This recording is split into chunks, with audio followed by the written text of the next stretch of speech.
À jamais tu es roi, tu es Dieu, tu règnes. Et avec joie nous te chantons, nous te célébrons. Nous nous souvenons que les apôtres pouvaient te louer dans une prison, Seigneur. Et ce confinement n'est rien du tout, Seigneur. Lorsque nous pensons à Jean, qui a écrit l'Apocalypse dans une prison, lorsque nous pensons à Paul, qui a écrit la plupart de ses épîtres en prison, ô Dieu, nous avons le privilège de pouvoir venir ici, te célébrer et t'adorer ensemble. Je prie que tu bénisses ce message, ce séminaire, et tous les hommes et femmes qui nous suivent de partout dans le monde. Parle à ton Église, parle à tes enfants, sauve tes élus. Ô Saint-Esprit, nous avons besoin de toi. Je demande que tu contrôles les médias, que tu contrôles la technique, le son, la vidéo, la connexion et tout ce qui suit, Seigneur. Atteins ton but et je démolis toutes les perturbations sataniques, démoniaques au nom de Jésus-Christ. Amen. Nous acclamons le Seigneur. Alléluia.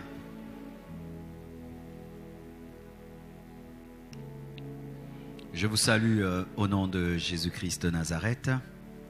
Il fallait que vendredi, je puisse continuer les enseignements sur où va ce monde, mais il y avait une émission qui avait été tournée avant le confinement d'une jeune fille de 3 ans qui avait été guérie des menstruations précoces. Alors, il était bon d'abord de faire passer cette vidéo et de revenir à notre séminaire sur où va notre monde, où va notre monde.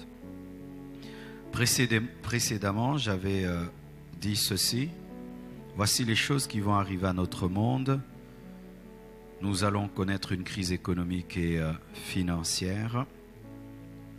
Et la Bible le dit dans 2 Timothée 3, verset 1er.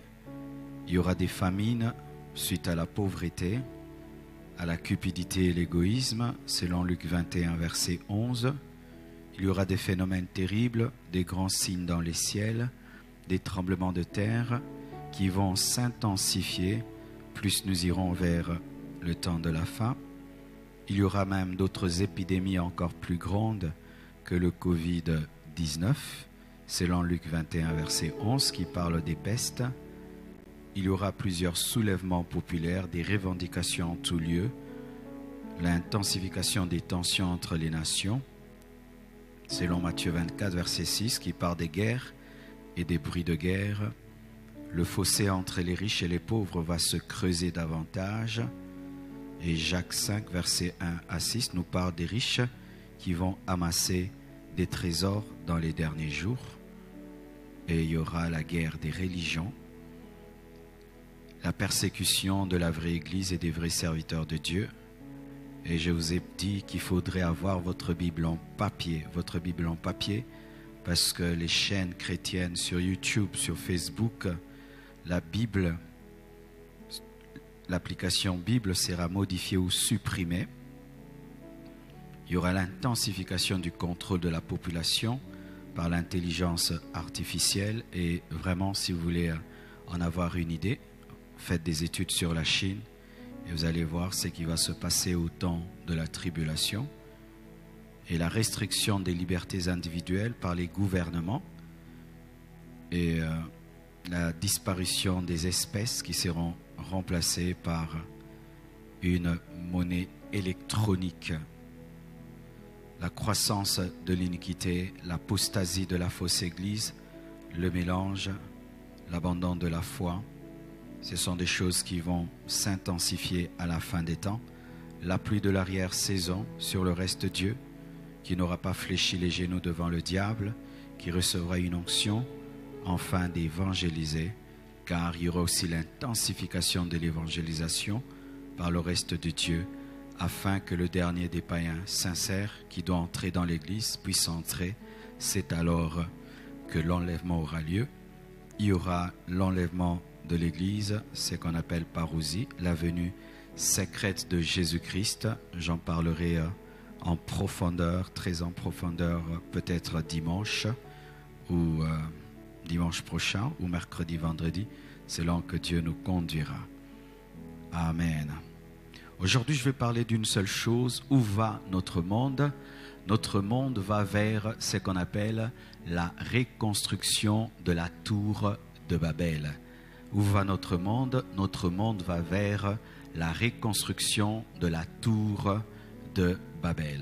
Lisons la parole de Dieu dans Genèse 11, verset 1er jusqu'au verset 9. La Bible dit: « Toute la terre avait une seule langue et les mêmes mots. Comme ils étaient partis de l'Orient, ils trouvèrent une plaine au pays de Shinéar et ils y habitèrent. Ils se dirent l'un à l'autre: allons, faisons des briques et cuissons-les au feu. Et la brique leur servit de pierre et le bitume leur servit de ciment. Ils dirent encore: allons, bâtissons-nous une ville et une tour dont le sommet touche au ciel, et faisons-nous un nom, afin que nous ne soyons pas dispersés sur la face de toute la terre. L'Éternel descendit pour voir la ville et la tour que bâtissaient les hommes, les fils des hommes. Et l'Éternel dit: voici, ils forment un seul peuple et ont tous une même langue. Et c'est là ce qu'ils ont entrepris. Maintenant, rien ne les empêcherait de faire tout ce qu'ils auraient projeté. Allons, descendons et là, confondons leur langage, afin qu'ils n'entendent plus la langue les uns des autres. Et l'Éternel les dispersa, loin de là, sur la face de toute la terre, et ils cessèrent de bâtir la ville. C'est pourquoi on l'appela du nom de Babel, car c'est là que l'Éternel confondit le langage de toute la terre.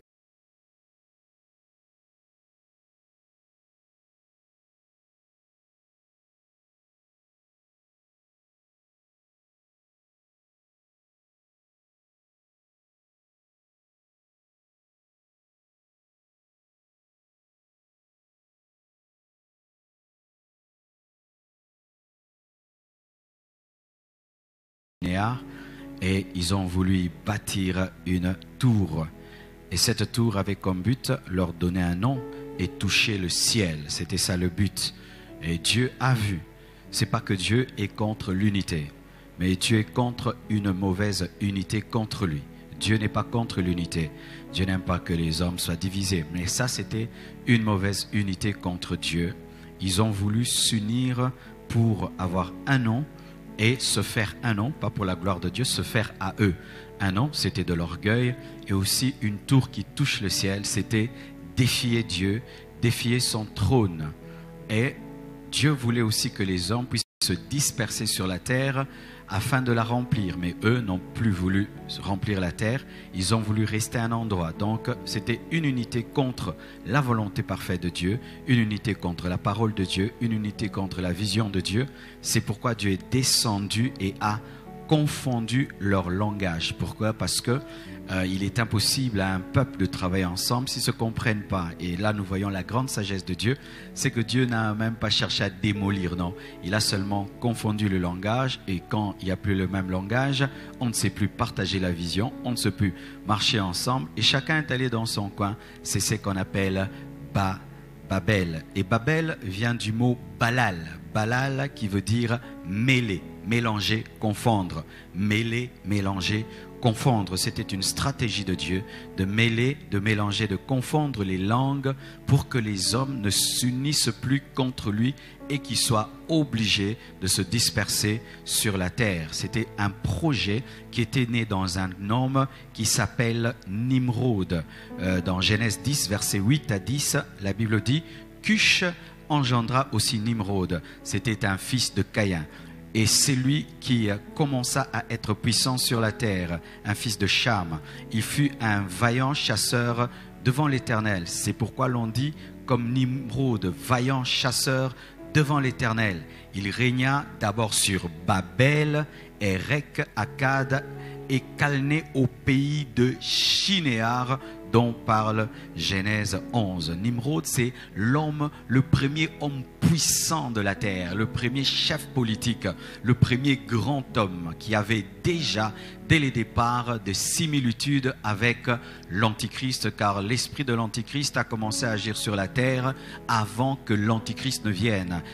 C'est comme Jésus-Christ, avant qu'il ne se manifeste physiquement sur la terre, le Saint-Esprit a toujours agi sur la terre. Déjà dans Genèse, lorsque Dieu criait, l'Esprit de Dieu se mouvait sur la terre. Avant même la Pentecôte, l'Esprit de Dieu agissait sur la terre, dans les prophètes, dans les rois choisis par Dieu. De la même manière, l'esprit de l'Antichrist a toujours commencé à opérer sur la terre. Et Nimrod est la première manifestation vraiment grande de l'Antichrist. Caïn aussi, c'est la manifestation de l'Antichrist parce qu'il a tué Abel, qui était déjà une préfiguration de Christ. Mais là, nous voyons un homme, un chef politique, un chef qui a une vision et tout le monde se met ensemble avec lui pour bâtir une chose selon sa vision. Et nous voyons ce projet dans le cœur de l'homme s'unir, devenir un autour d'un chef pour combattre Dieu. Déjà dans Genèse 10, dans Genèse 11, dès le commencement, les hommes déchus décident de s'unir contre Dieu, d'être un, mais pour s'opposer à Dieu et d'être autour d'un chef, Nimrod, une pensée qui a toujours été dans le cœur du diable, dans le cœur de l'homme déchu, une unité contre Dieu, une unité contre le plan de Dieu, une unité contre la parole de Dieu, une unité démoniaque, maléfique pour défier Dieu. Et Dieu confond toujours les unités contre lui, toujours. Et cela montre encore que Dieu n'est pas un Dieu distrait qui ne contrôle pas la terre. Il y a des gens qui pensent qu'en ce moment Dieu dort, il ne maîtrise pas la terre. Jamais. La Bible nous dit que la première tour qui a été faite contre Dieu, Dieu est descendu, on dit descendant. Le Père, le Fils et le Saint-Esprit sont descendus pour voir ce qui se passe sur la terre. Et je vous assure, Dieu regarde ce qui se passe sur la terre. Alléluia. Donne-moi un meilleur synthé, s'il te plaît. Alors, mes frères et sœurs, nous voyons maintenant à la fin des temps ressurgir le terme Babylone. À la fin des temps, dans Apocalypse 17, versets 11 à 14, la Bible nous dit ceci: et la bête qui était et qui n'est plus est elle-même un 8e roi. Et elle est du nombre de 7. Et elle va à la perdition. Les 10 cornes que tu as vues sont 10 rois qui n'ont pas encore reçu de royaume, mais qui reçoivent autorité comme roi pendant 1 heure avec la bête. Ils ont un même dessein, vous voyez, ils ont un même dessein, comme dans la tour. Ils donnent de Babel, ont voulu défier Dieu. Eux aussi, ils combattront l'agneau et l'agneau les vaincra comme Dieu. Dans Genèse 11 aussi est descendu et il les a confondus et l'agneau les vaincra parce qu'il est le Seigneur des seigneurs, le roi des rois, et les appelés, les élus et les fidèles qui sont avec lui les vaincront aussi. De la même manière que Dieu est descendu dans Genèse 11 pour détruire la tour de Babel de ce temps-là, de la même manière à la fin des temps, Jésus-Christ va aussi confondre cette tour de Babel qui est en train de se construire à la fin des temps. De la même manière que la première tour de Babel de Genèse 11 avait comme but de Dieu aussi dans la seconde tour de Babel. Et Apocalypse 13 verset 7 dit ceci: et il lui fut donné de faire la guerre aux saints. À qui? C'est à la bête, à l'antichrist, et de les vaincre. Qui lui donne ça? C'est le dragon, le diable. Et il lui fut donné autorité sur toute tribu, tout peuple, toute langue et toute nation. Encore unité. Un homme qui règne sur toutes les tribus, sur tous les peuples, sur toutes les langues et sur toutes les nations. Un roi, un chef, un président qui règne sur toutes les tribus, tous les peuples, toutes les langues. C'est ça la tour de Babel actuelle, où toutes les tribus, tous les peuples, toutes les langues et toutes les nations reçoivent, plutôt donnent leur pouvoir à un homme qui est contrôlé par le dragon, contrôlé par Satan. Et la Bible dit: et tous les habitants de la terre l'adoreront. Tous les habitants de la terre l'adoreront. Je vous dis, c'est étonnant. Les hommes vont adorer la bête, vont adorer un homme comme eux, qui a reçu la puissance de Satan. La tous les habitants de la terre. C'est-à-dire cette unité qu'il y a eu dans la tour de Babel, c'était une adoration à Nimrod. Il fallait que les hommes qui avaient la même langue puissent adorer Nimrod pour entrer dans sa vision. Et de la même manière, à la fin des temps, il faudra que les hommes puissent adorer l'Antichrist pour faire tout ce que l'Antichrist veut. Donc, mes frères et sœurs, à la fin des temps, l'une des choses qui va arriver, c'est la déprogrammation de l'adoration qui est due à Dieu et sera donnée au diable, au démon et à un homme. Et nous pouvons dire, oh, mais non, jamais. Mais regardez comment nous adorons déjà les stars. Regardez comment nous adorons déjà le football. Regardez comment nous adorons déjà les musiciens. Regardez comment déjà nous adorons les chefs d'État. Regardez déjà comment les gens adorent des rois. Mes frères adorent même des serviteurs de Dieu, adorent des prophètes. Tout ce qui arrive aujourd'hui. Un monde idolâtre, un monde qui adore des statues, des hommes qui adorent des vaches, des hommes qui adorent des hommes, des hommes qui adorent des humains, des serviteurs de Dieu, des stars, des vedettes, des musiciens, révèlent une chose dans l'homme, une perversion qui l'amènera à adorer l'Antichrist. C'est pourquoi, mes frères, toutes ces foules en liesse autour des hommes, adorant des hommes, est une prophétie que lorsque l'Antichrist viendra, les hommes l'adoreront. Il aura plus de puissance satanique, il aura plus de miracles, plus d'intelligence, plus de pouvoir et d'autorité. Alors si les petites stars de la musique, les petites stars du football, les petites stars de la télévision sont adorées alors qu'elles ne font pas des miracles et des prodiges, n'ont pas d'armée derrière elles, alors un homme qui viendra avec l'économie mondiale, la politique et des miracles et des prodiges, mes frères et sœurs, voilà où va notre monde. Notre monde va vers l'adoration d'un homme. Ce monde-ci idolâtre qui aime l'argent plus que Dieu. Ce monde-ci idolâtre qui aime les habits, qui adore les habits. Ce monde-ci qui adore des voitures, qui adore des montres. Ce monde-ci qui adore même des parfums. Vous voyez les publicités qu'on fait pour les parfums. Ce monde est en train d'aller et se préparer à adorer un homme. Tous l'adoreront. Et tous les habitants de la terre l'adoreront. Et la Bible dit, ceux dont le nom n'a pas été écrit dès la fondation du monde dans le livre de vie de l'agneau qui a été immolé. Ça veut dire, ce n'est pas tout le monde qui va adorer. Ceux qui auront leur nom écrit dans le livre de l'agneau, c'est-à-dire les véritables chrétiens vont refuser de l'adorer. Car sachez qu'après l'enlèvement, il y aura des chrétiens qui vont rater l'enlèvement. Je les appelle les 5 vierges folles, l'église distraite, l'église mondaine. Les chrétiens qui vont rater l'enlèvement vont connaître un réveil dans la tribulation, car ils se rendront compte qu'ils ont raté la grande promesse. Et lorsqu'ils vont prendre la décision de ne pas adorer la bête, ils seront décapités, mais eux, ils n'adoreront pas. Mes frères et sœurs, voici ce que la Bible dit.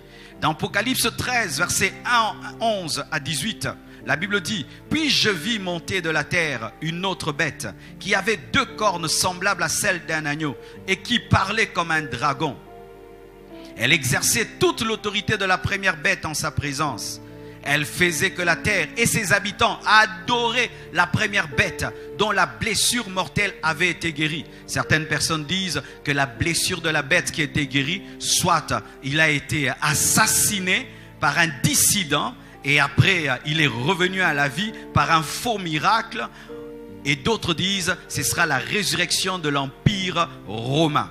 Mais notre débat n'est pas là. Mais ce que nous savons, c'est que la bête connaîtra une blessure mortelle et elle en sera guérie. Et lorsque les gens verront que la bête sera guérie d'une blessure mortelle, vont la prendre pour un Dieu, pour une résurrection. Et elle va en profiter pour se déclarer Dieu. Et les hommes vont l'adorer.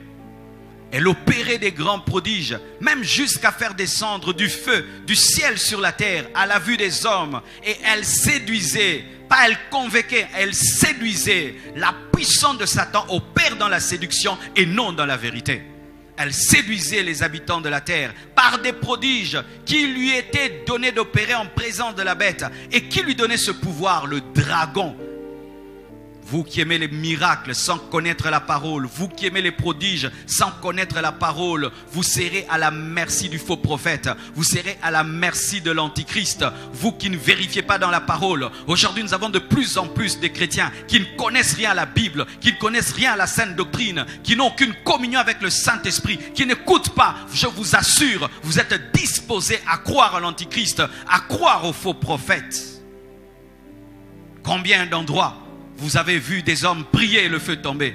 Si je te pose la question, depuis que tu existes, tu as déjà vu quelqu'un faire ça? Même un vrai serviteur de Dieu, il prie et le feu tombe du ciel sur la terre. Moi, j'ai jamais vu de toute ma vie chrétienne, je n'ai jamais vu un homme prier et le feu tombe du ciel sur la terre. Mais alors vous qui êtes souvent, je n'ai jamais vu. Vous pensez que si vous n'avez jamais vu, cela vient de Dieu. Vous serez pris par l'antichrist. Il fera des miracles que vous n'avez jamais vus. Il fera des prodiges que vous n'avez jamais vus. Le faux prophète fera des miracles que vous n'avez jamais vus. Il lui fut donné d'animer l'image de la bête, afin que l'image de la bête parlât, et qu'elle fit que tous ceux qui n'adoraient pas l'image de la bête fussent tués. Et elle fit que tous, petits et grands, riches et pauvres, libres et esclaves, reçussent une marque sur leur main droite ou sur leur front, et que personne ne put acheter ni vendre sans avoir la marque, le nom de la bête ou le nombre de son nom. C'est ici la sagesse, que celui qui a de l'intelligence calcule le nombre de la bête, car c'est un nombre d'hommes, et son nombre est 666. Le faux prophète utilisera la technologie pour que les hommes adorent l'antichrist. Il va animer l'image de la bête. C'est la télévision. Jean avait vu des choses qui dépassaient son intelligence. En son temps, il n'y avait pas encore la technologie à ce niveau-ci. Ainsi, il ne pouvait comprendre de voir une télévision. Et donc, il pouvait dire, on animait l'image de la bête. Mais nous savons qu'une image animée, c'est la télévision ou c'est un hologramme. Un hologramme, soit c'est la télévision, mais c'est de la technologie. Et là, nous voyons que l'antichrist utilisera beaucoup la technologie et personne ne pourra acheter ni vendre sans avoir la marque de la bête. Donc il va régner sur l'économie, sur la politique. Et si le faux prophète va dire qu'on l'adore, il va régner aussi sur la religion. L'antichrist va régner sur la religion car lui-même sera Dieu. Il va régner sur l'économie car personne ne pourra vendre ni acheter sans avoir sa marque. Et il va régner sur la politique car la Bible nous dit que 10 rois lui donneront le pouvoir. Et Apocalypse 14 verset 8 dit: un second ange suivit en disant, elle est tombée, Babylone la grande, qui a abreuvé toutes les nations du vin de la fureur de son impudicité. J'aimerais maintenant entrer en profondeur. Vous voyez là, le terme Babylone sort dans Apocalypse 14 verset 8, lorsqu'on est en train de parler d'une église apostate qui a abreuvé les nations du vin de la fureur de son impudicité. L'impudicité de Babylone la grande, ce n'est pas l'impudicité sexuelle, c'est une impudicité spirituelle. C'est une église qui a accepté des alliances avec l'hérésie. C'est une église qui a accepté des alliances avec le monde. C'est une église qui a accepté des alliances avec les dirigeants, avec la politique. C'est une église qui sera influencée par le monde. C'est une église sans Jésus-Christ. C'est une église sans Dieu. C'est une église qui va accepter les fausses doctrines en elle-même. C'est ça, Babylone la grande, une église de mélange, une église de compromission, une église qui ne dérange pas, une église qui donne au monde ce que le monde veut entendre, une église qui fait ce que le monde veut faire, une église qui prêche l'évangile pour que tout le monde soit content, une église qui accepte tout ce que tout le monde accepte, une église qui veut être à la page, une église qui veut être aimée, acceptée par les dirigeants, par le monde, par les païens, par les homosexuels, les lesbiennes, une église qui veut être acceptée par les occultistes, les magiciens, une église dans laquelle les magiciens, les occultistes, tout le monde est à l'aise. C'est ça, Babylone la grande. Un mélange spirituel, mes frères. Et la Bible dit, cette église-là sera jugée dans la tribulation. Beaucoup de gens donnent des noms à cette église-là. Mais je vous assure, ce n'est pas seulement l'église dont vous parlez, que c'est elle, Babylone la grande. Non, Babylone la grande, c'est plus grand que cette église dont vous parlez. Beaucoup même des églises de réveil sont dans Babylone. Beaucoup des églises protestantes sont dans Babylone. Beaucoup des églises pentecôtistes sont dans Babylone. Babylone la grande, ce n'est pas seulement une église qui est dans un lieu. Non, c'est l'église des temps de la fin. C'est l'église des temps de la fin. C'est l'église apostate, c'est l'église compromise, c'est l'église qui accepte le monde, qui accepte l'erreur, c'est l'église qui ferme la bouche et qui ne dit pas la vérité. C'est ça Babylone la grande. Car des fois tu peux être toi-même dans Babylone la grande et tu es en train de taxer les autres. Vous êtes Babylone la grande. Certains adorent des idoles physiques, mais vous, quand vous adorez votre pasteur, quand vous adorez votre temple, quand vous adorez l'argent, quand vous adorez les miracles, ce n'est pas Babylone, ça aussi c'est Babylone. Mes frères et sœurs, où va notre monde? Notre monde va vers la reconstruction de la tour de Babel, sur le plan spirituel, Babylone la grande, mais sur le plan économique, politique.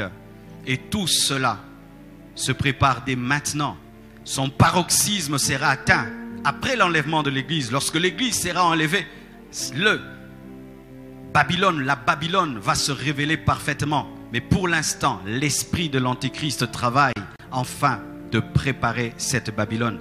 La Bible nous dit que le mystère de l'iniquité agit déjà, mais l'église empêche qu'il se manifeste. Mais lorsque l'église sera enlevée, alors l'Antichrist paraîtra. Mais l'Antichrist ne va pas paraître et commencer à tout préparer. Du coup, non. Pendant des décennies, son esprit a travaillé sur la terre pour lui préparer un trône. Et cela se prépare aujourd'hui déjà. La reconstruction de Babylone se prépare aujourd'hui déjà par l'œcuménisme. L'œcuménisme, c'est ce mouvement spirituel actuel dans lequel tout le monde est à l'aise. Catholiques, protestants, bouddhistes, musulmans, nous nous mélangeons. Nous sommes tous des frères. Je ne critique pas ta religion, tu ne critiques pas ma religion. Je ne critique pas ton livre, tu ne critiques pas mon livre. Je te laisse à l'aise, tu me laisses à l'aise. Je ne prêche pas contre toi, tu ne prêches pas contre moi. Il est interdit de juger. Et ils aiment bien le verset. Ne jugez pas, ne jugez pas, ne jugez pas. On ne discute pas les choses de Dieu. Alors que les apôtres discutaient la parole. Mais on ne discute pas. Il ne faut pas déranger les autres dans leurs convictions.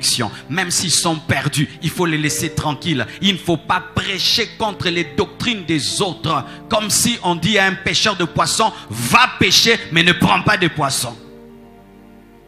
C'est ça l'œcuménisme, où tout le monde est à l'aise. On ne dérange pas. Nous nous appelons tous des frères, alors que je sais que toi tu pries des idoles, moi pas. Tu es mon frère, alors que toi tu pries Bouddha, moi pas. Mais tu es mon frère, toi tu pries Allah, moi pas. Tu es mon frère. L'œcuménisme, où on se met tous à l'aise, ça prépare Babylone la grande. Et vous ne pouvez savoir, mes frères, à quel point l'œcuménisme est en train de croître aujourd'hui, où certains même prédicateurs n'arrivent plus à dire la vérité droit. Il faut prendre des contours, beaucoup de diplomatie, comme si les apôtres étaient des diplomates, comme si Jésus-Christ était diplomate. Je vous assure que si les apôtres étaient des diplomates, ils allaient vivre jusqu'à 100 ans. Ils allaient vivre jusqu'à 100 ans. Nous aimons les écrits de Paul, mais nous n'aimons pas l'esprit de Paul. Nous aimons Jésus, mais non pas l'esprit de Jésus. Jésus a dit aux pharisiens que c'était des tombeaux blanchis. Non, on n'allait pas leur dire ça. On allait leur dire que c'était des tombeaux et on allait leur dire qu'ils étaient des châteaux blanchis. L'œcuménisme.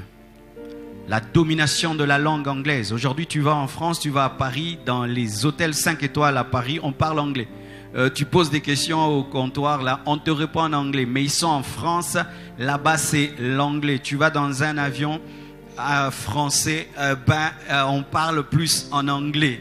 L'anglais devient la langue du monde. C'est encore ça, la globalisation. C'est encore ça, la tour de Babel. Avoir une seule langue. Aujourd'hui, tu peux maîtriser toutes les langues, mais tu dois apprendre l'anglais. Tu dois apprendre l'anglais. En Chine, on parle l'anglais. Tu dois parler anglais, une langue qui domine les autres. Mais sachez que ce n'est pas ça la langue principale, l'unité de langue. L'unité de la langue, c'est la langue informatique. La langue informatique. Un informaticien africain parle le même langage qu'un informaticien chinois, japonais et tout le reste. La langue qui nous unit aujourd'hui, ce n'est pas seulement l'anglais ou le français, c'est le langage informatique. Ce langage qui fait qu'un enfant en Afrique prend un iPhone, et un autre le prend là-bas, il l'ouvre, il sait l'utiliser parfaitement. Tu ne croiras pas. Le même langage informatique, les mêmes codes, les mêmes principes pour le monde entier. Le langage informatique, c'est le nouveau langage qui permet la tour de Babel, parce que par ce langage, nous pouvons tous communiquer. Que tu parles chinois, moi je parle français, toi tu parles américain, mais sur le plan de l'informatique, nous parlons tous le même langage. De sorte aujourd'hui qu'il y a des applications où moi je te parle en français, ça te parle en chinois. Tu parles en chinois, ça me parle en français. Un ordinateur permet aux hommes de causer sans même que je ne connaisse ta langue. La reconstruction de la tour de Babel a lieu au-devant de nous. Nous sommes en train de voir, l'homme est en train de rebâtir la tour de Babel, faisant qu'aujourd'hui nous avons tous le même langage. Et il y a des applications qui se préparent aujourd'hui où tu n'auras plus besoin d'apprendre une langue. Tu n'as plus besoin d'apprendre une langue. On insère cette connaissance directement dans ton cerveau et tu parles toutes les langues. On insère directement en toi la capacité de maîtriser une langue. Pourquoi le diable a besoin que les barrières du langage soient brisées? Parce que là où il y a l'unité de la langue, il y a la rapidité de l'exécution de la vision. Car s'il donne la vision à un peuple, et ce peuple parle anglais, l'autre peuple parle arabe, tant qu'ils ne se comprennent pas, la vision ne sera pas transmise. Le diable a besoin que les hommes aient la même langue. C'est pourquoi aujourd'hui, la technologie est très utilisée. Les réseaux sociaux sont la reconstruction de la tour de Babel, si vous ne savez pas. Un jour, on est en train d'interviewer le jeune Marc qui a fait Facebook, et puis on lui pose la question, mais pourquoi toujours tu portes cette veste? Et on lui dit, est-ce que tu peux l'enlever? Tout d'un coup, il devient très très mal à l'aise, il commence à suer en plein plateau, et tellement que les deux journalistes insistent, il enlève sa veste, et quand il enlève sous sa veste, eh ben, il faut voir des signes illuminati et franc-maçonniques, le but dans lequel il a gravé, il a inscrit la vision de Facebook, connecter le monde entier, faire que tout le monde soit connecté, que tout le monde soit connecté, que tout le monde soit un. Et c'est vrai, aujourd'hui, tu es au Congo, tu as des amis dans le monde entier. Tu es au Congo, tu peux te connecter au monde entier. Ce Facebook Live va passer dans le monde entier. Aujourd'hui, le monde est devenu un par les réseaux sociaux. Nous sommes au courant de tout ce qui se passe dans le monde à l'instant même, à la minute même, par les réseaux sociaux, par la télévision. Avant, pour suivre un film, il fallait quitter sa maison, aller dans une salle de cinéma pour suivre un nouveau film. Mais aujourd'hui, Netflix, YouTube et tout le reste, à l'instant où un film sort en Europe, 2 mois après, 1 mois après, ou une semaine, ou certains même le même jour, ont le même film. Ça fait que la connaissance, la vision, le langage et aussi la culture est partagée, car le cinéma permet de partager la culture. C'est quand tu vois un Africain qui parle comme un Américain, tu vois un Africain parle comme un Français, tu vois un homme, il a la peau africaine, mais dans sa tête, il a un cerveau européen. Pourquoi le cinéma, les médias sont en train d'uniformiser les cultures? Parce que dans la tour de Babel, il faut qu'il y ait uniformité des cultures, que l'Africain pense comme l'Européen, l'Européen pense comme l'Africain, et celui qui a une culture dominante doit l'imposer à l'autre. C'est pourquoi Hollywood est un instrument des Américains pour communiquer au monde leur vision et leur culture. La télévision, le cinéma. C'est ainsi que vous voyez aujourd'hui, les femmes travaillent beaucoup. Pourquoi elles travaillent beaucoup? Ce n'est pas seulement l'émancipation de la femme. Derrière le travail de la femme, il y a aussi un plan de l'ennemi. Pour ceux qui ne savent pas, les femmes sont les gardiennes de la foi, les gardiennes de l'éducation. Lorsqu'une femme travaille, normalement, elle a le temps pour son travail et le temps pour ses enfants. Et quand elle rentre à la maison, elle éduque ses enfants elle-même. Elle leur apprend le civisme, la parole de Dieu. Elle les garde dans la foi. La plupart des grands serviteurs de Dieu ont été influencés par leur mère. Et qu'est-ce que cette mondialisation fait? Elle fait que l'homme et la femme soient tous pareils. Ainsi, la femme travaille de 0h, de 8h jusqu'à 17h. Papa aussi de 8h jusqu'à 17h. Mais en attendant, les enfants sont avec qui?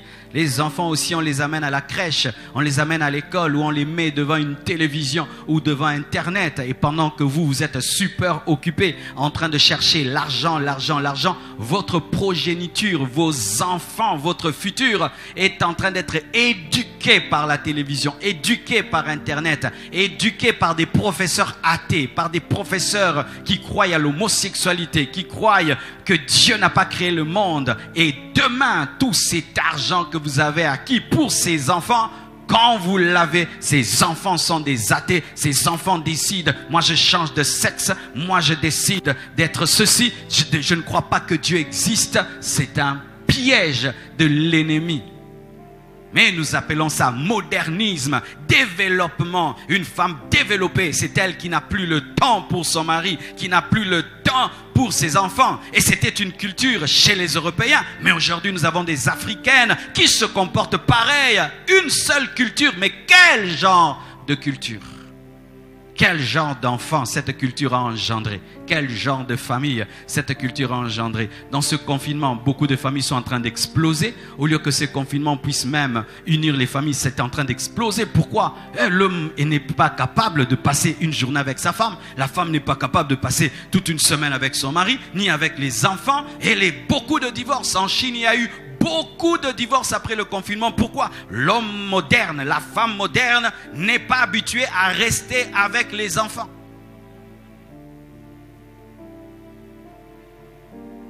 Et ainsi, pour rebâtir cette tour de Babel, on utilise des écoles qui enseignent l'athéisme. Ce qui fait que plus quelqu'un évolue dans ses études, il devient un athée. Dieu n'existe pas. Un jour, je cause avec un serviteur de Dieu qui a envoyé son enfant aller étudier dans des grandes écoles. Le fils du pasteur, après des années, commence à douter de l'existence de Dieu. Il commence à dire à son père que tes choses-là, alors que ce sont ces choses-là qui ont payé ses études, mais il commence à douter de l'existence de Dieu. Des écoles qui prêchent l'athéisme, qui s'opposent au créationnisme, qui enseignent l'évolution, que l'homme est sorti du chimpanzé et l'homme a évolué de plus en plus. La toile, nous l'appelons bien la toile. La toile, c'est quoi? C'est la toile de l'araignée. Et qui est l'araignée? Et qui est l'insecte sur cette toile? Je suis sur la toile.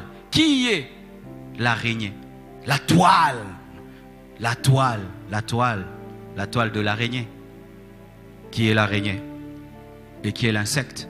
Nous sommes les insectes sur cette toile. Et l'araignée, c'est qui? C'est celui qui a fait la toile. Et pourquoi il a fait la toile? C'est pour que le monde soit un, rebâtir Babylone. C'est pourquoi, chrétien, lorsque tu es sur la toile, tu dois amener le supérieur de l'araignée de la toile, Jésus-Christ de Nazareth. Mais si tu vas sur la toile pour être comme les païens, comme tout le monde, l'araignée va te dévorer. Mais si tu vas sur cette toile, afin d'amener le roi des rois qui dominent l'araignée de la toile, ainsi tu vas imposer l'évangile sur la toile, la vérité, l'amour. Mais si tu vas sur Internet te faire voir, partager seulement tes photos, te faire voir comme tout le monde, des distractions, tu es en train d'être bouffé par l'araignée qui est sur la toile. Dommage aujourd'hui que beaucoup de chrétiens ne savent pas utiliser les réseaux sociaux. Ils subissent les réseaux sociaux. Ils sont influencés par les réseaux sociaux. Ils regardent les païens et ensuite, ils se comportent comme eux sur les réseaux sociaux au lieu d'imposer la parole, d'imposer la vérité, le style de vie chrétien. Et là, tu seras l'insecte sur la toile, car c'est réellement une toile. Et la toile d'araignée est un piège. Je suis sur la toile, c'est-à-dire que tu es dans le piège. Jésus-Christ est entré dans le séjour de mort et il est ressuscité. L'arche est allée chez Dagon. Elle a vaincu Dagon parce qu'il y avait la gloire de Dieu sur elle. Et si tu vas sur la toile et la gloire de Dieu n'est pas sur toi, la puissance de Dieu n'est pas sur toi, tu es dans le piège de l'ennemi. C'est quand nous voyons des femmes qui passent toute leur journée sur Internet, n'ont plus le temps pour leur mari, n'ont plus le temps pour elles-mêmes, n'ont plus le temps pour leurs enfants. C'est la toile des pères qui n'ont plus le temps pour leur famille, tout le temps sur la toile. La toile. la toile. L'ennemi est en train de préparer la reconstruction de la tour de Babel par l'unité des nations, l'unité des continents. Aujourd'hui, nous parlons de la zone euro, du panafricanisme. Tout cela disparaîtra. Il n'y aura même plus la zone euro. Ce sera seulement un seul monde, un mélange politique, un mélange religieux, un mélange de culture. Le désir qui est en train de naître aujourd'hui dans les hommes, d'avoir un seul chef qui va diriger le monde. C'est ce qui est en train de naître dans les cœurs des hommes aujourd'hui, n'est-ce pas? On appelle aujourd'hui le président des États-Unis l'homme le plus puissant du monde. Lorsque Barack Obama a été voté, il fallait voir comment les gens le regardaient comme si c'était le Messie. J'ai vu même des gens parlant d'autres langues lorsque Barack Obama est devenu président. Les gens le regardaient comme un Dieu. Parce que dans le cœur de l'homme, nous cherchons un homme qui va régner sur nous. C'est ce qui est arrivé à Israël lors de la théocratie.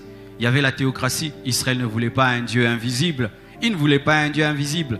Et jusqu'à ce qu'ils ont dit à Dieu, donne-nous un roi qui marche devant nous comme les autres.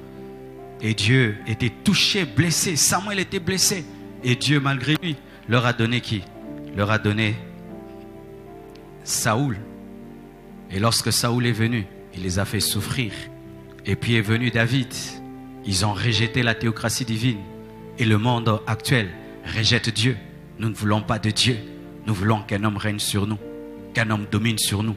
Et on va lui donner tout le pouvoir, toute la puissance. Tu deviens notre Dieu. Tu deviens notre Messie. Lorsque les hommes ont des grands problèmes, au lieu de regarder vers Dieu, ils regardent vers des hommes. Comme ces derniers temps, quel scientifique va trouver le médicament? Quel scientifique? Vous voyez? Lorsqu'il y a une crise politique, on va voter qui va nous sortir de là? Qui va nous sortir de là? Le monde actuel est prêt. Plus que ça part ici. Lorsqu'il viendra, ils vont le recevoir comme un Messie. Alléluia. Voici encore une chose. Des crises qui sont fabriquées afin de dominer davantage le peuple. Car vous devez savoir, mes frères et sœurs, qu'il y a des personnes sur cette terre qui décident des crises et des problèmes sur la terre. Ils décident des guerres. Ils décident même des maladies. Ils décident même des crises économiques. Ils décident de telles choses. Pourquoi? Parce que les hommes se comportent comme des animaux. Tu vois, si tu veux contrôler un troupeau, tu les fais peur ici et puis tu ouvres une porte là-bas. C'est ce que tu peux faire. Si tu veux diriger un troupeau, tu tapes ici, ils ont peur et puis tu ouvres une porte à gauche. Et directement, tout le troupeau ira vers la porte de gauche. Parce que pourquoi? S'il y a un danger là-bas, donc le salut est dans la porte à gauche. Mais il peut se faire que la porte de gauche elle est plus dangereuse que le reste. Et c'est ce qu'ils font. Il y a des terroristes qui veulent vous tuer. Donnez-nous le pouvoir de les rechercher. Ok, nous vous donnons le pouvoir d'aller les rechercher. Mais pour qu'on ait le pouvoir de les chercher, nous devons connaître qui est qui. Alors vous tous ici, vous devez nous permettre d'entrer dans vos téléphones, nous permettre de gérer toutes vos informations. Comme ça, on saura qui est terroriste et qui ne l'est pas. Ok. Nous vous donnons la permission. Et quand vous donnez la permission, ils peuvent maintenant savoir où tu es. Ils peuvent maintenant savoir si tu es d'accord avec leur politique ou pas. Qu'est-ce que tu as dit, qu'est-ce que tu n'as pas dit. Et lorsqu'on veut t'arrêter, on t'arrête facilement parce qu'on sait où tu es. Créer l'ordre, mais par le chaos. Créer des chaos pour avoir le pouvoir. Mes frères et sœurs, voici le résumé de ce que j'ai dit. La nouvelle tour de Babel sera une unité politique avec un seul président, un seul roi, l'Antéchrist. Et ceux qui refuseront de lui faire allégeance mourront décapités. Ceux qui refuseront sa marque mourront décapités, dit la parole de Dieu. La reconstruction de la tour de Babel sera une unité religieuse, une seule religion écuménique dans laquelle tout le monde fait ce qu'il veut et dans laquelle on finira par adorer la bête.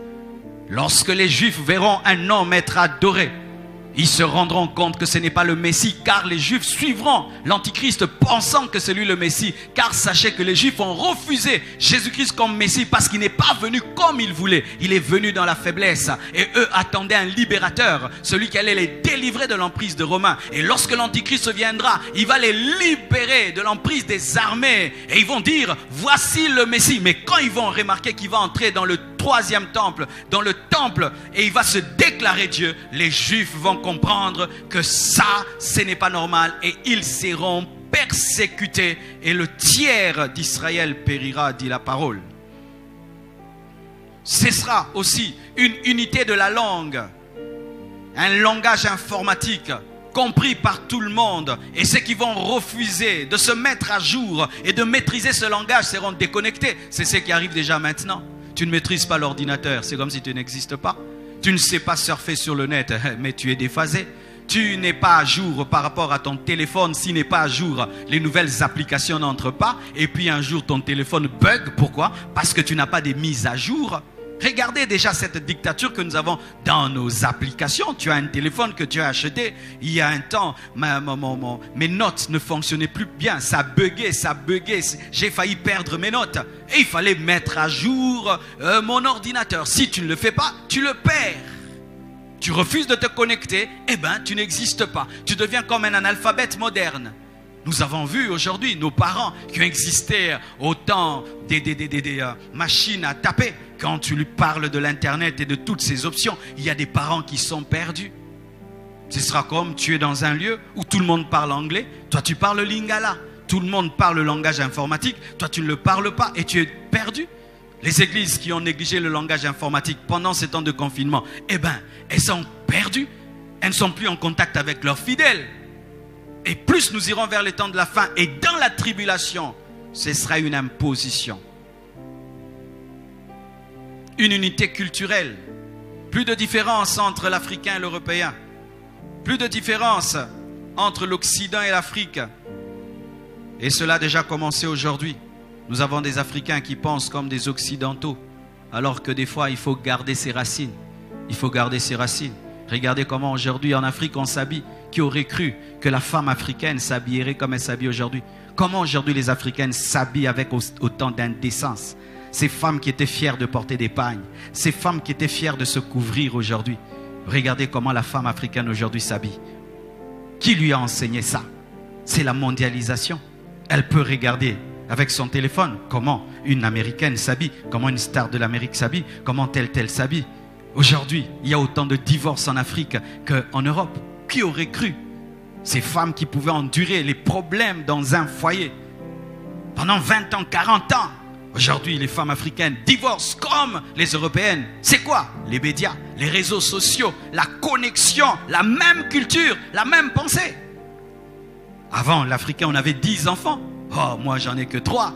Mais c'est vrai, c'est l'intelligence. Mais c'est quoi? C'est aussi une culture. Tous les jeunes couples d'aujourd'hui n'ont plus beaucoup d'enfants, comme nos parents. C'est quoi? L'Occident. L'Occident. Une unité culturelle. Une unité économique. Aujourd'hui, il y a l'euro. La zone euro, la zone dollar, la zone CFA. Mais bientôt, il y aura une seule monnaie. Car ces échanges, je te donne le dollar, tu me donnes l'euro. Je te donne le CFA, tu me donnes le dollar. Et puis on se change. On sera fatigué de tout cela. Il n'y aura plus des échanges. Il n'y aura qu'une seule monnaie. Et ce sera une monnaie informatique qui permettra le contrôle. Et pour tous ceux qui doutent de cela, mes frères, faites des études sur la Chine. La Chine, c'est la manifestation en miniature de ce qui aura lieu lors de la tribulation. Là-bas, je t'assure, tu te présentes seulement devant un ordinateur, ton visage, on te fait entrer.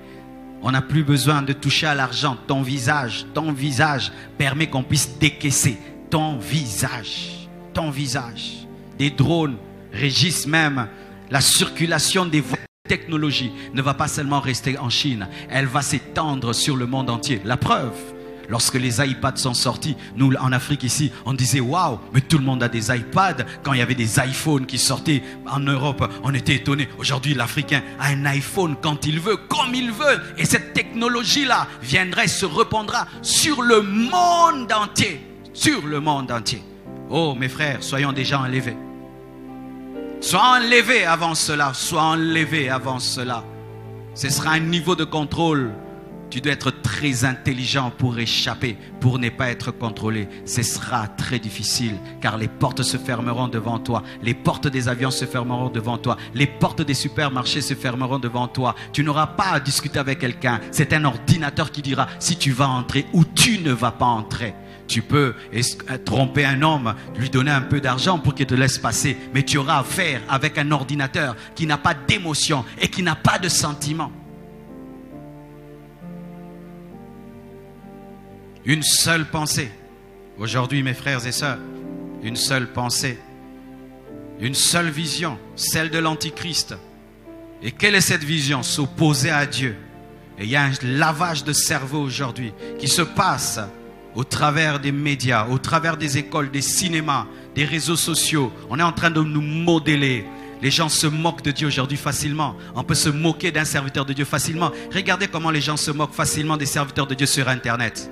Tu vois les mêmes personnes en live comme ça. Tu ne peux pas oser m'insulter. Mais sur Internet, tu oses m'insulter. Tu vois l'esprit là. C'est un esprit qui est en train d'opérer dans les médias pour dire que l'homme de Dieu n'est rien. Dieu n'est rien. Car si vous méprisez ses serviteurs, c'est Dieu que vous méprisez. Et il n'y a pas un endroit où les gens manquent du respect aux serviteurs de Dieu que dans les réseaux sociaux. Là, les hommes les plus timides deviennent courageux. Les hommes éduqués deviennent impolis. Ceux qui n'osent même jamais parler peuvent manquer du respect. C'est un modélage qui a lieu de plus en plus.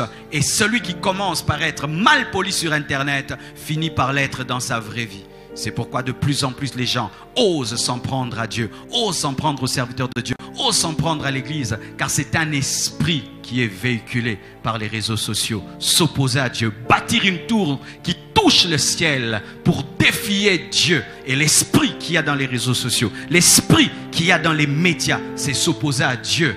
Il y a des insultes même dans lesquelles il y a le nom de Dieu. Des insultes qui a le nom de Dieu. Des films qui défient Dieu. Des films qui défient Dieu. Des films qui prouvent que Jésus-Christ n'était pas le Fils de Dieu. Que Jésus-Christ avait des enfants. Qu'il avait une femme. Qu'il est sorti avec Marie de Magdala. Des films, des documentaires. C'est ça le monde actuel. Prouvez à nos enfants que Jésus-Christ était un homme ordinaire. Prouvez à nos enfants que Jésus-Christ n'est pas ressuscité. C'est ça.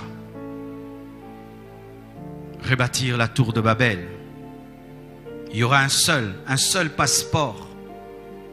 Quand tu vas dans les aéroports, il y a un endroit où on dit passeport européen. Du coup là, vous êtes séparés. Tous ceux qui ont, même tes amis africains qui ont le passeport européen, du coup séparés.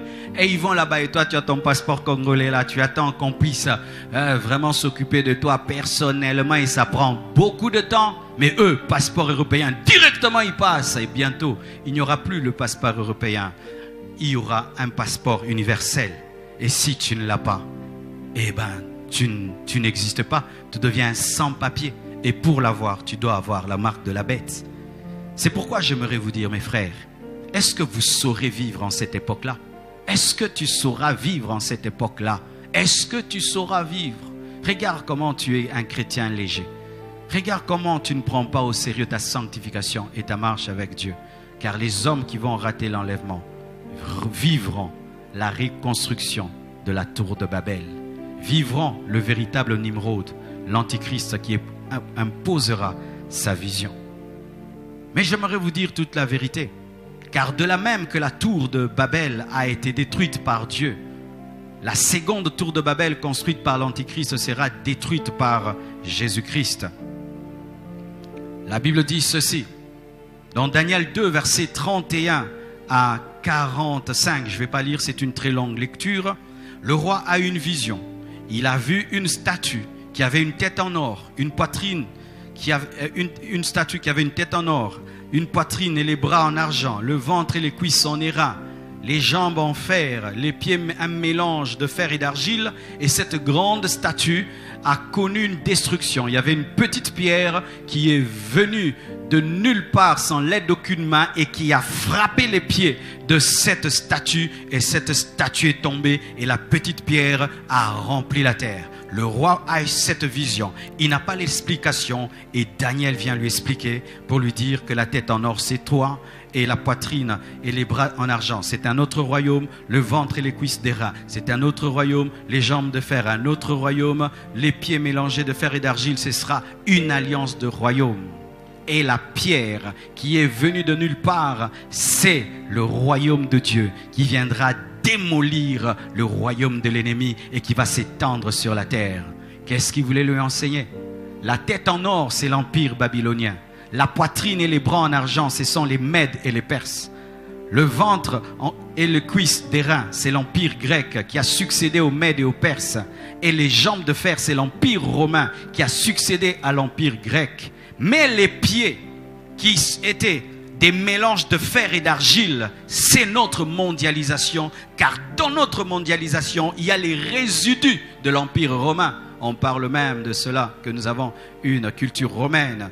Nous sommes les résidus, l'Europe, surtout l'Occident, et les résidus de cet empire romain.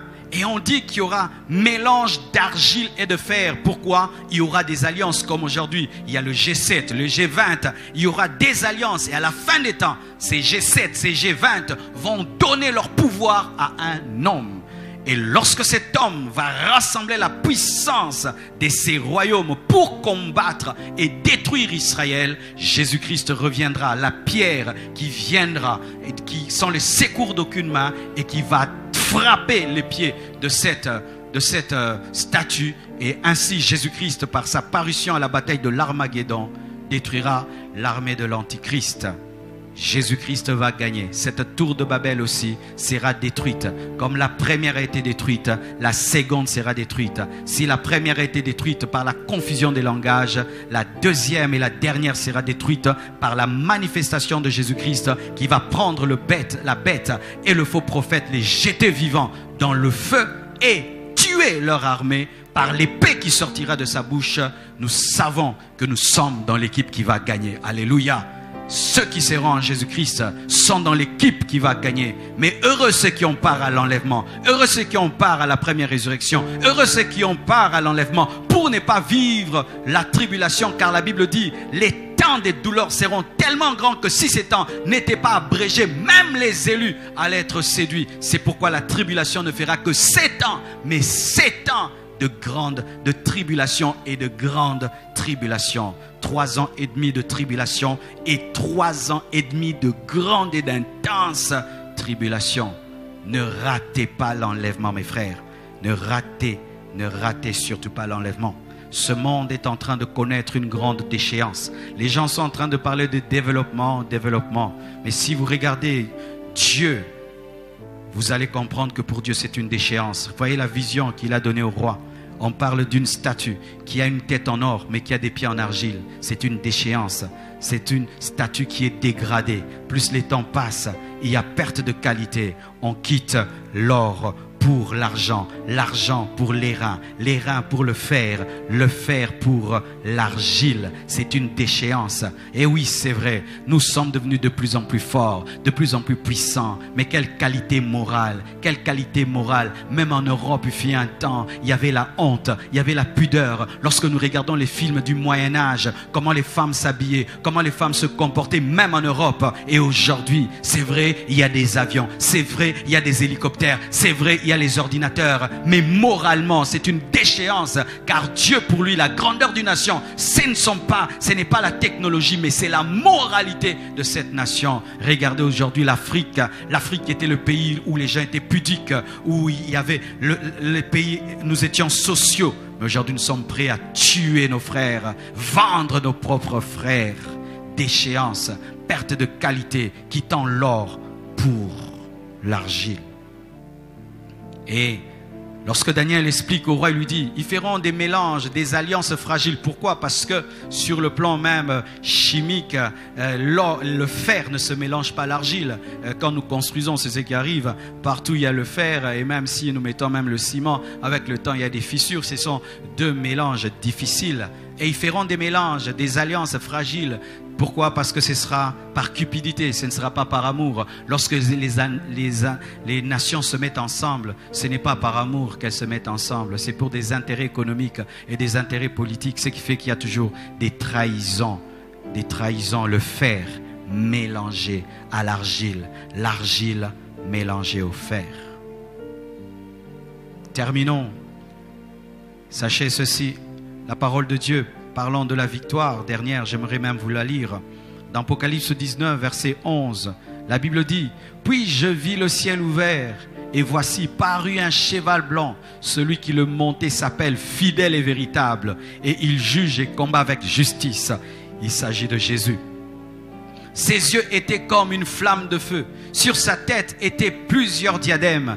Il avait un nom écrit que personne ne connaît, si ce n'est lui-même. Et il était revêtu d'un vêtement teint de sang. Son nom est la parole de Dieu. Les armées qui sont dans le ciel le suivaient sur des chevaux blancs, revêtus d'un fin lin blanc pur. De sa bouche sortait une épée aiguë pour frapper les nations. Il les pétra avec une verge de fer, et il foulera de la cuve du vin de l'ardente colère du Dieu Tout-Puissant. Il avait sur son vêtement et sur sa cuisse un nom écrit: Roi des rois et Seigneur des seigneurs. Alléluia. Ce n'est pas l'Antichrist qui est le roi des rois. Ce n'est pas l'Antichrist qui est le Seigneur des seigneurs. C'est Jésus le roi des rois. C'est Jésus le Seigneur des seigneurs et celui qui règne sur les nations. Et je vis un ange qui se tenait dans le soleil sans être brûlé. Ah, alléluia. Et il cria d'une voix forte, disant à tous les oiseaux qui volaient par le milieu du ciel, Dieu parle aux oiseaux: venez, rassemblez-vous pour le grand festin de Dieu, afin de manger quoi? La chair des rois, la chair des chefs militaires, c'est-à-dire des généraux, la chair des puissants, la chair des chevaux. Et en ce temps-là, ce seront des MiG, ce seront des avions de guerre, des chars de combat, la chair des chevaux et de ceux qui les montent, la chair de tous les libres et esclaves, petits et grands. Et je vis la bête et les rois de la terre et leurs armées rassemblées comme à Babel. Comme à Babel, rassemblées comme à Babel. Je vis la bête, Nimrod, et les rois de la terre et leurs armées rassemblées pour faire la guerre. Quel courage! La guerre à celui qui était assis sur le cheval et à son armée. Et la bête fut prise, et avec elle le faux prophète qui avait fait devant elle les prodiges par lesquels il avait séduit ceux qui avaient pris la marque de la bête et adoré son image. Ils furent tous les deux jetés vivants dans les temps de feu et de soufre. Et les autres furent tués par l'épée qui sortait de la bouche de celui qui était assis sur le cheval. Et tous les oiseaux se rassasièrent de leur chair. C'est ça la fin de l'Antichrist. C'est ça la fin de la mondialisation. C'est ça la fin du gouvernement mondial. C'est ça la fin du nouvel ordre mondial. C'est comme ça que vous finirez. Et sachez, homme puissant, homme fort, au-dessus de vous, il y a le roi des rois, le Seigneur des seigneurs. Vous ne le vaincrez jamais et vous ne vaincrez jamais son armée. C'est pourquoi Église, soit dans la paix. Ton Père contrôle toutes choses. C'est pourquoi, enfant de Dieu, sois dans la paix. Ton Père contrôle toutes choses. Ils sont en train d'accomplir les desseins de Dieu. Car lorsqu'ils étaient en train de construire la tour de Babel, Dieu observait. Et Dieu observe lorsqu'ils font des réunions, lorsqu'ils font des complots. C'est Dieu qui tient les rênes des nations entre ses mains. Alors que nous sommes encore sur cette terre, mes frères, dans cette parenthèse appelée la grâce, nous devons maximiser l'évangélisation, prêcher à ceux qui ne connaissent pas ce plan et gagner autant que possible nos familles, nos frères, nos sœurs, nos amis. Prêchons l'évangile et soyons en paix. Si tu es un vrai chrétien, persévère, marche dans la sainteté, dans la foi, va jusqu'au bout. Si tu dois mourir, meurs en Christ. Et si tu dois être vivant, sois vivant en Christ. Alléluia. Et toi qui veux regagner cette équipe forte qui finira par remporter la guerre, c'est maintenant que tu dois prendre la décision. Car une fois que tu es mort, les carottes sont cuites et il n'y a point de salut pour celui qui est déjà mort. Pendant que tu es vivant, donne ta vie à Jésus-Christ. Aie foi en son œuvre sur la croix. Il est mort pour toi. Il a versé son sang pour toi. Crois en lui. Répands-toi de tes péchés et il te lavera et il te sauvera et ton nom sera inscrit dans le livre de vie. Et le Seigneur m'a dit de parler à toutes les personnes qui sont en train de perdre leur foi pendant ce temps de confinement. Vous êtes déstabilisés dans votre marche. Vous êtes déstabilisés dans votre sanctification. Faites très attention. Nous ne connaissons pas l'heure ni le jour. Il viendra comme un voleur dans la nuit prendre ses enfants.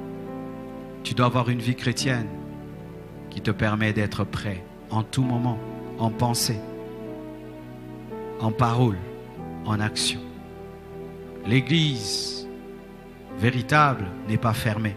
Les temples sont fermés, mais la vie chrétienne a continué. Il y a des gens qui croient que Dieu a mis pause sur la vie chrétienne. Non, la vie chrétienne a continué. Frères et sœurs, la vie chrétienne a continué. Dieu attend que tu l'adores. Dieu attend que tu le craignes. Dieu attend que tu gagnes les âmes.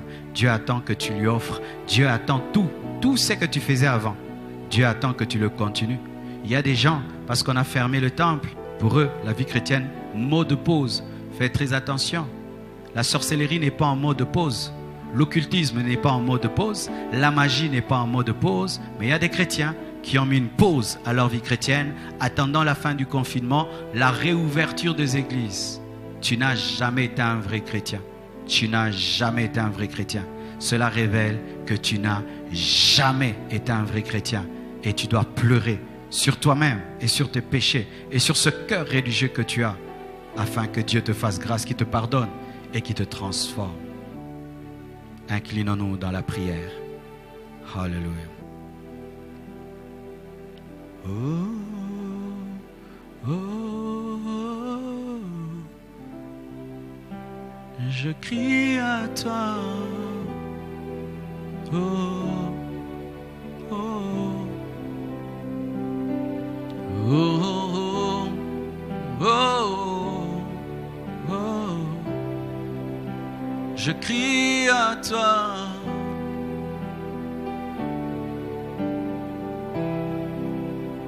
Oh, oh, oh, oh, oh, je crie à toi.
Jésus-Christ, Père éternel, Dieu de gloire, bénis cette parole, qu'elle atteigne ton but dans les maisons, dans les cœurs, dans les églises, dans la vie des chrétiens et des inconvertis. Je demande des décisions profondes par la puissance de ton esprit. Je demande, Père, que tu bénisses cette parole, qu'elle ne soit pas volée par le diable, qu'elle ne soit pas volée par les démons, qu'elle ne soit pas volée par la distraction et la religion. Tu vas dire avec moi, toi qui veux donner ta vie à Jésus-Christ, tu vas faire cette prière. Seigneur Jésus, je ne veux pas connaître la tribulation. Je ne veux pas connaître le règne de l'Antichrist. J'ai subi la nouvelle Babylone. J'ai même travaillé à la reconstruire. pardonne-moi. Lave-moi de tous mes péchés. Délivre-moi de l'influence du monde et de l'esprit de l'Antichrist. Délivre-moi de l'influence de l'esprit de l'Antichrist. Je confesse de ma bouche le Seigneur Jésus-Christ et je crois dans mon cœur que Dieu l'a ressuscité d'entre les morts. Je suis sauvé. Je suis pardonné. Merci Jésus.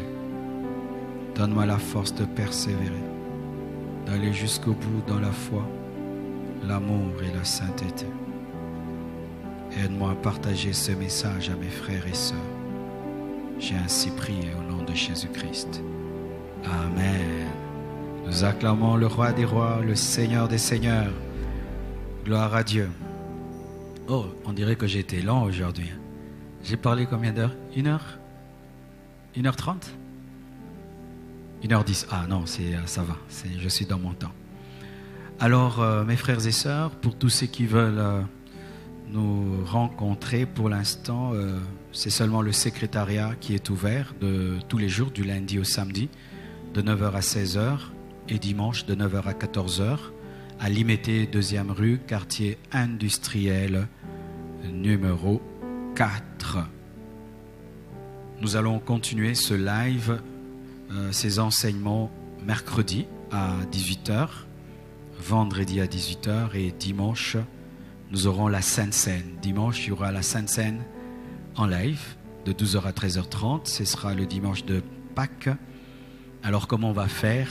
J'aurai avec moi ici le pain et le jus. Je vais le bénir. Toi aussi, chez toi à la maison, tu vas faire de même. Je vais le rompre. Toi aussi, tu vas rompre là-bas. Je vais manger et tu vas manger. Et nous allons prier. Je vais enseigner. Et ensuite, nous ferons la Sainte Seine. Les conditions pour faire la Sainte Seine, tu dois être un chrétien, vraiment né de nouveau, vivant dans la sainteté. Tu dois être baptisé par immersion au nom de Jésus-Christ. En certains endroits, au nom du Père, du Fils et du Saint-Esprit. Ça doit être par immersion après ta conversion. Et tu dois discerner ce que tu fais. Et si tu réponds à ces conditions, tu peux célébrer cette Sainte Seine avec nous. Pour finir,